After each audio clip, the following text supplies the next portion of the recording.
these survivors seem useless to a lot of people that play Forsaken, one more than others. But the point is that these survivors usually get a bad rep. But is it because they're actually useless? Or is it because people just don't understand how to play these characters correctly? In today's video, I'll be breaking down these 3 survivors: Noob, Builderman, and Two Time, to see if they're actually useless.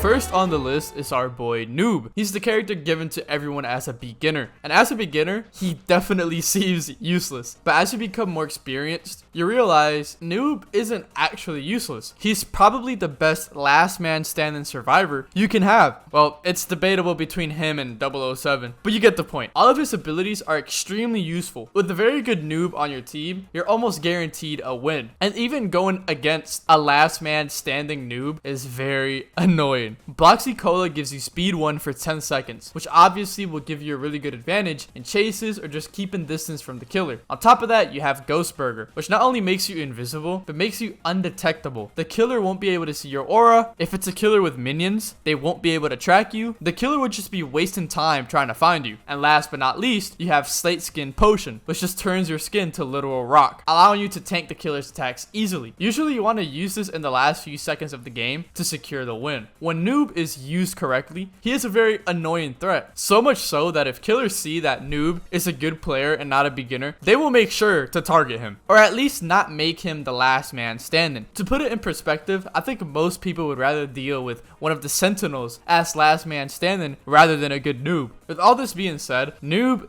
definitely isn't useless. It just takes a player who understands the game a little bit deeper than most to show the true potential behind Noob.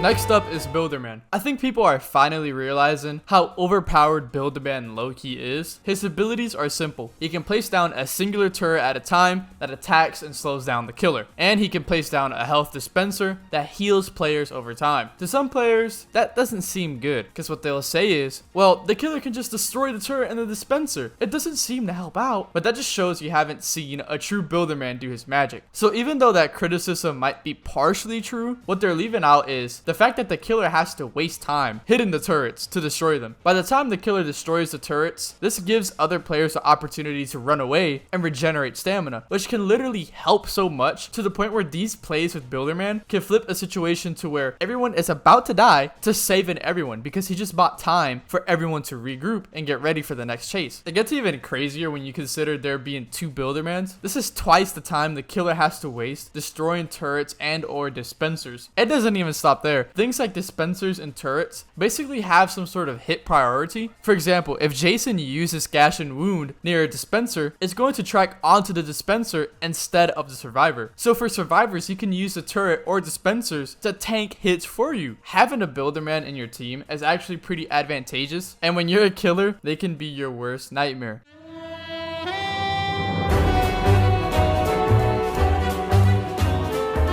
Last but not least, Two Time. This is probably the survivor who has probably gone under the most criticism, to the point where even the devs are going to do a rework on the character. But as of right now, is Two Time useless? Well, honestly, it depends. Two Time, unlike Noob and Builderman, doesn't have any abilities. The best you can do with Two Time is help the team with objectives. You want to focus on generators as much as you possibly can to lower the time. As Two Time, you need to do this because you do have to make up for the fact you can't help the team. Two Time can tank some attacks, which can save an important survivor's life, but the issue is that isn't a feasible option for most players. You have to be a really skilled player to make Two Time effective. But when you think about it even more, the skills you need to have with Two Time, such as tanking hits, being a really good juker, focusing on objectives, these are things you can also do, but on another survivor who has abilities that can help you do that even easier. Would I call Two Time useless? Not necessarily. I mean, Two Time can be useful when it comes to body blocking killers or distracting killers. His last man standing passive is also pretty decent, but the same problem comes up where this isn't a realistic option for the average player. But I wouldn't call Two Time useless, and I'm glad he's getting a rework because regardless on if he's useful or useless, he definitely needs it.